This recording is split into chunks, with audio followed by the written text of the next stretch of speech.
অসম। আজি আমি লাগি আছোঁ গ্লামাৰ বাইকত একৰাববিক শুনি আচৰিত, কিন্তু হ'লেও উপায় নাই। মন যায় আছে বহুত একৰাববিক লাগে বাইক চলাব, তাৰ কাৰণে লগাই দিলোঁ আৰু আজি। আচলতে বাইকখন মোৰ নহয়, বাইকখন হ'ল আমাৰ মিৰাজ ভাইৰ বাইক হয়। ভিডিঅ'টো শেষলৈ চাই থাকক আৰু কমেণ্ট কৰি জনাব চাউণ্ড কেনেকুৱা হৈছে।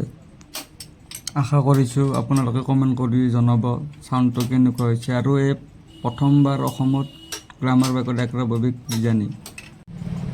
সেইটো নোট কৰাৰ কাৰণে বহুত অসুবিধা হৈছে, কাৰণ বহুত ভিতৰত, তাৰ কাৰণে আঙুলি দিয়ে খুলি আছোঁ আৰু উপায় নাই, কি কৰিবি।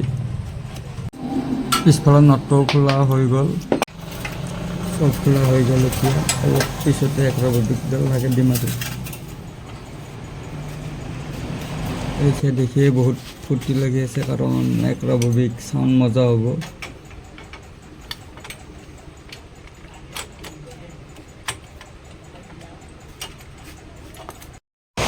এই চা বাইকখনৰ লুকটো চা ভাই, কি মজা লাগিছে বা। ডিপিকালাৰটো খুলি ল'ব লাগিব, নহ'লে চাউণ্ড নহ'ব। আৰু মিৰাজ ভাই ডিপিকালাৰটো খুলি দিলে, লগাও হৈ গ'ল। এতিয়া একবাৰ চাম আৰু ষ্টাৰ্ট দি চাউণ্ডটো কেনেকুৱা হৈছে।